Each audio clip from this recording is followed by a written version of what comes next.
इतिहास बनाने और इतिहास रचने का नाम ही शायद हिंदुस्तान है, फिर चाहे यहाँ के लोग हो या फिर यहाँ के गांव। आज हम बात कर रहे हैं एक ऐसी ही गांव की जिसने इतिहास रचा है और ये लगातार जारी है। सीकर जिले का ये छोटा सा गांव खंडेला विधानसभा क्षेत्र में पड़ता है और इसका नाम है Kotri धायलान।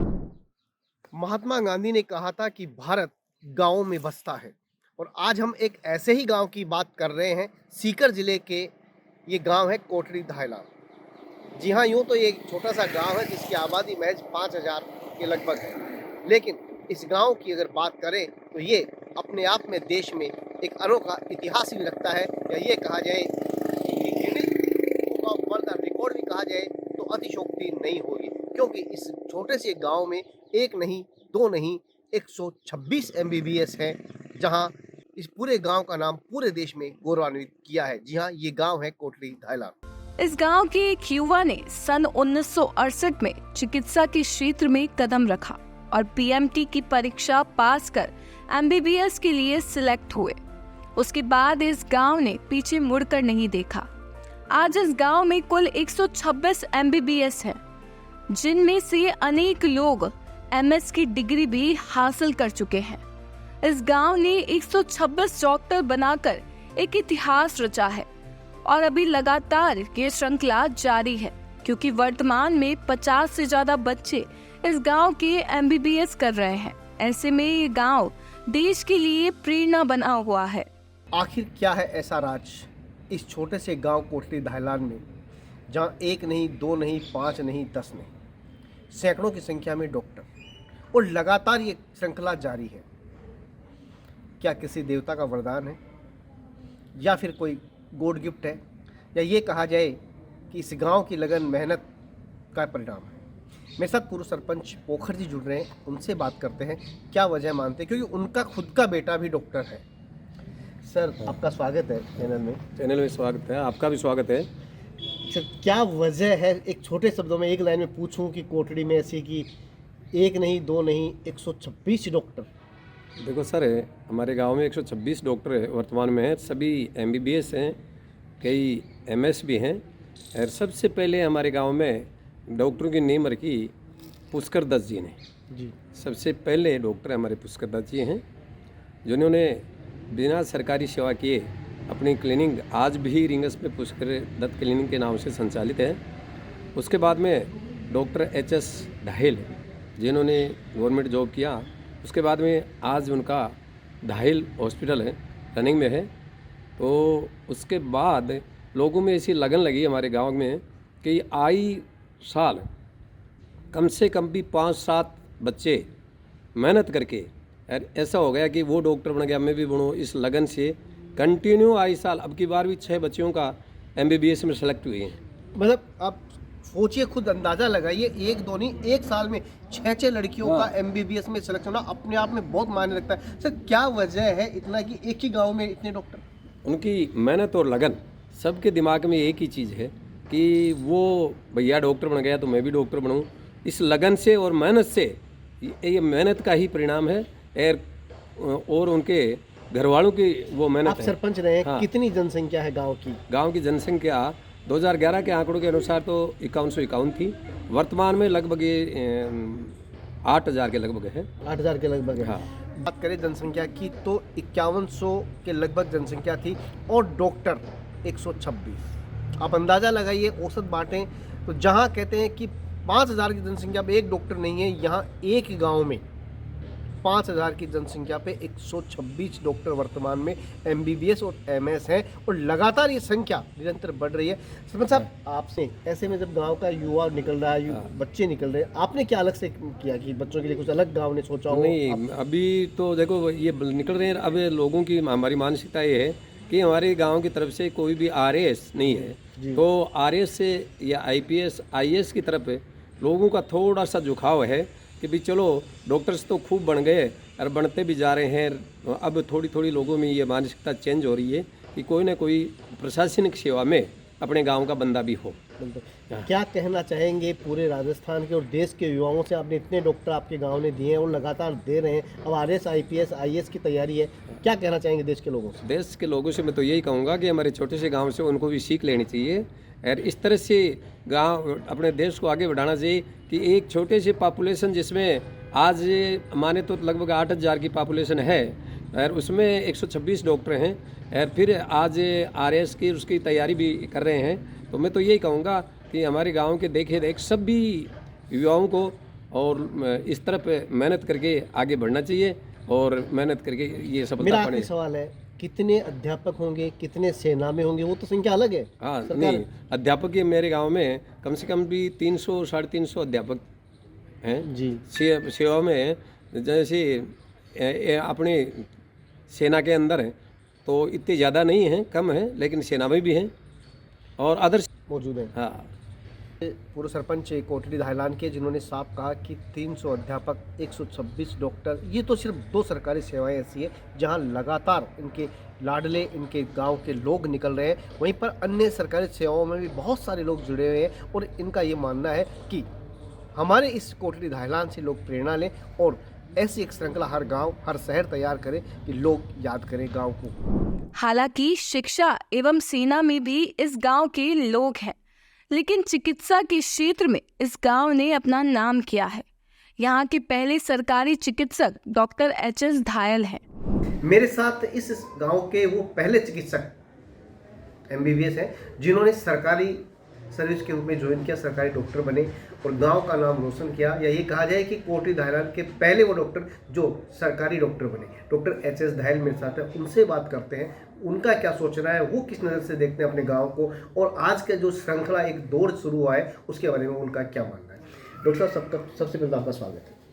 Thank you sir, thank you sir, Kotdi Dhaylan डॉक्टरों का गांव आज एक किसी जान पहचान का मोहताज नहीं है, अपने आप में एक जान पहचान है कोटड़ी धायलान की, और आप उस गांव के पहले डॉक्टर हैं। कैसा लगता है?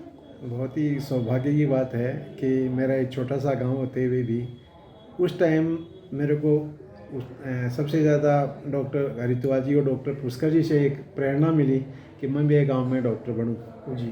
तो शुरू में फर्स्ट टाइम मैं जो एक सीनियर हायर सेकेंडरी की, उस टाइम सीनियर हायर सेकेंडरी नहीं होती थी, पीयूसी होती थी। 11th के बाद मैं नीम का थाना में एडमिशन लिया जी। और फर्स्ट अटैम्प्ट में मेरा एमबीबीएस में सिलेक्शन हुआ। सर, सड़कें नहीं थी, आने जाने के संसाधन नहीं थे, साधन नहीं थे, कितनी मुश्किलों से गुजरे उस दौर। लेकिन एक टारगेट था ना डॉक्टर जुनून, बनने का, एक जुनून था जी। तो हम पैदल आया करते थे रिंगस तक, तो 10 किलोमीटर आना, 10 किलोमीटर जाना।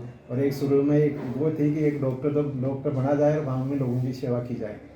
तो सीनियर हायर सेकेंडरी तक अप डाउन करते थे रिंगस से और नीम का थाना में से वहाँ पीयूसी में रह के फिर फर्स्ट अटैम्प्ट मैंने एग्ज़ाम दी और फर्स्ट टाइम में मेरा सिलेक्शन उसी टाइम हो गया। फर्स्ट टाइम आने में आपका सिलेक्शन हो गया। उस समय आपके परिजनों ने कैसा फील किया? क्योंकि खुद की खुशी का तो कोई शब्द ही नहीं होते, परिजनों ने क्या माना? परिजनों के सबको खुशी हुई कि कम से कम जो प्रयास परिजनों मेरे उनसे एक्सपेक्टेशन, उम्मीदें थी, ये उम्मीदें थी कि मेरे को बायोलॉजी इसीलिए दिलाई गई थी कि मैं डॉक्टर बनूं।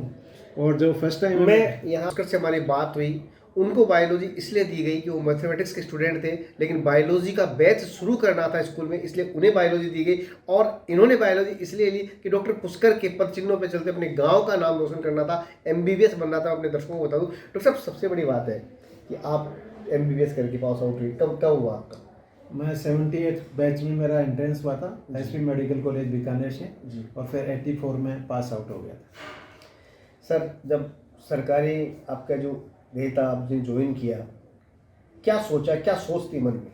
सोच तो यही थी कि उस टाइम फैसिलिटी बिल्कुल नहीं के बराबर थी और मेडिकल इतना पिछड़ा हुआ था, लोगों में अंधविश्वास, इलाज नहीं करवाना, इतनी हाई मोर्टेलिटी थी, लोग बहुत ज़्यादा स्वास्थ्य की कमी की वजह से मौतें होती थी जी। तो शुरू में यही था कि कम से कम मैक्सिमम लोगों को अपनी सर्विस पहुँचाएँ। और क्या यही वजह थी कि आप पेडियाट्रिक आपने चुना? पेडियाट्रिक तो मैंने बाद में चुना है, बाद में चुना। हाँ, पहले एमबीबीएस करके मैंने सर्विस ज्वाइन की जी 85 में, फिर मैंने एज ए CS मतलब सर्विस कोटा से फिर मैंने पेडियाट्रिक चुनी। लेकिन वो वजह चुनने का कारण शुरू से ही मेरी इच्छा ये थी कि बच्चों की मैक्सिमम मोर्टलिटी और बच्चों से इलाज के अभाव में इलाज बच्चों के की अभाव मौत के होती है। बाद उस टाइम 150 के आसपास मोर्टलिटी हुआ करती थी जी। जो अब मुश्किल से 20-22 के आसपास आज के दिन। आज आप एक खुद का हॉस्पिटल चलाते हैं, आपने वीआरएस ले लिया, सरकारी नौकरी छोड़ के सेवा का एक दूसरा जरिया चुन लिया, यही फील्ड आपका। अब कैसा लगता है उस दौर में और इस दौर में क्या परिवर्तन देखता है? आज के टाइम में तो उस टाइम तो एक रियली फैसिलिटी के नाम पे बिल्कुल जीरो था। एक स्टेज होता था डॉक्टर के पास, उसे वो देख के खुद डायग्नोसिस करके उस टाइम इलाज हुआ करते थे। आज का टाइम में इतना ज़्यादा एडवांसमेंट हो गया कि 400 ग्राम 600 ग्राम के बच्चे भी आज बचाए जा सकते हैं मतलब तो एडवांसमेंट बहुत ज़्यादा हो गया। बच्चों में रियली बहुत ज़्यादा फैसिलिटी मशीनें आगे इनकी वजह से बच्चों की ज़िंदगी बहुत ज़्यादा सवाल उस समय जो आप सोच, आज आप खुद अपना एक बहुत बड़ा क्लिनिक चलाते हैं, या मैं कहूँ कि सीकर जिले का सबसे बड़ा भी कहूँ तो कोई अतिशयोक्ति नहीं होगी, तो क्या आप संतुष्ट हैं जो सुविधाएं हैं, जो व्यवस्थाएं हैं?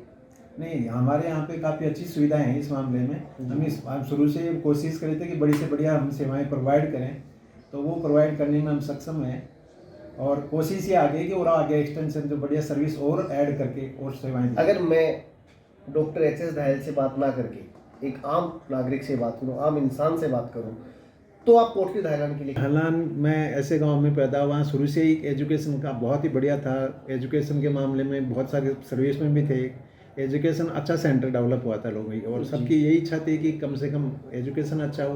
मैं सर आपकी प्राथमिकता पूछ रहा हूँ, आज वो पहला काम जो आप एक आम नागरिक के रूप में करना चाहें कोटड़ी के लिए? मैं कोटड़ी में चाहता हूँ कि लोगों को मैक्सिमम उनकी हेल्थ के बारे में उनको मैं उनको इस चीज़ के लिए तैयार करूँ कि कम से कम लोग अर्ली स्टेज में डायग्नोसिस करवा के अपना इलाज करवाएं, ताकि आने वाली दुर्घटना को टाली जा सके।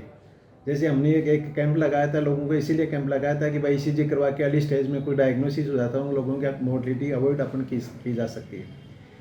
तो प्रिवेंटिव सर्विस में मैं ज़्यादा इस चीज़ के लिए मैं कोशिश करता हूँ कि प्रिवेंटिव सर्विसेज मिलें। सर, जिस देश में कहते हैं कि गर्भस्थ बालिकाओं की मौत कर दी जाती है और आप एक बच्चों के डॉक्टर हैं, उसको किस वे में देखते हैं? नहीं, वो एक इनिशियली स्टेज में ये बहुत ही गलत था, और धीरे धीरे ये चीज़ों में ऑलमोस्ट ये फिनिश हो गई है और जागरूकता बहुत आ गई। शुरू में जब मैंने अस्पताल खोला था उस टाइम एक लेडी रोने लगी, मेरे आके दिखाया, वो क्यों रो रही है, कैसा साहब ऐसे बात होगी, उनको रोने की ज़रूरत नहीं है। आज बहुत ही खुशी की बात है कि जब लड़कियां पैदा हो रही हैं तो आप भी जाते हो, कितने लोग बात खुशी के साथ प्रोग्राम करते हैं, लोगों को बुलाते हैं, जो बच्चों के जन्म पे होते हैं वो आजकल बच्चे के जन्म पे होने लगे हैं। ये तो बहुत ही अच्छी बात है। आखिरी सवाल है मेरा, क्या कहना चाहेंगे युवा पीढ़ी को आम नागरिक के रूप में और डॉक्टर एच.एस. धायल? आम नागरिक के रूप में तो यही कहना चाहूँ कि सेवा भाव से काम करें, लोगों की सेवा करो, एक दूसरे के साथ विश्वास के साथ कंधे से कंधा मिला के आप एक दूसरे की हेल्प करते रहो। ईश्वर सबकी सेवा करता है, कभी भी अच्छाई की तरफ सोचो, बुराई की तरफ कभी मत सोचो। आप में ही एक वर्ड सुन के अच्छा फील होता है कि अपन को ये अनुभूति हुई है या फिर अपन को ये मौका मिला है कि लोगों को हम सेवा प्रदान करें या फिर उनकी प्रॉब्लम को सॉल्व करके उनको वो खुशी दे जो वो अब तक की जो सफ़र उन्होंने सहन किया है वो अभी सहन नहीं कर पाए। यहाँ के पहले डॉक्टर पुष्कर सिंह धायल हैं, जिन्होंने 1972 में MBBS कर लिया था और तब से लेकर आज तक निजी क्लिनिक चलाकर ही समाज की सेवा कर रहे हैं। क्या है कि वहाँ जो भी चौधरी हैं, जाट हैं, वो 100% धायल है। बस धायल गोत्र है, जाट सब धायल है। वहाँ के जो पैदा हुए हैं तो वो सब धायल है। बाकी अब तो 1-2 रिलेटिव आगे बस के वो दूसरे गोत्र के भी आगे, लेकिन 99% धायल है। 100% धायल है। हाँ, उस टाइम पर 100% धायल थे, तो ये कोटड़ी का हैरान हो गया। सर, कितने गर्व की बात है जब आप ये बात कहते हो कि मेरे गांव में 136 डॉक्टर हैं, कैसा लगता है आपको? मुझे बहुत अच्छा फील हो रहा है कि भाई देखो मेरी राह, मैंने जो एक राह चुनी उस पर ये कारवां निकल रहा है, कारवां बन गया हमारे लिए। तो हमें तो बहुत अच्छा लग रहा है। गाँव की देश के युवाओं को, राजस्थान के युवाओं को क्या कहना चाहिए? भाई देखो, आजकल थोड़ा कंपटीशन का टाइम, आप मेहनत करो, आपका वो थोड़ा टारगेट फिक्स करो और उस पर आप निकल पड़ो, जी जान से मेहनत करो, तो आपके टारगेट पूरे हो। सीकर से सहयोगी दीपशिखा के साथ BL सरोज की रिपोर्ट।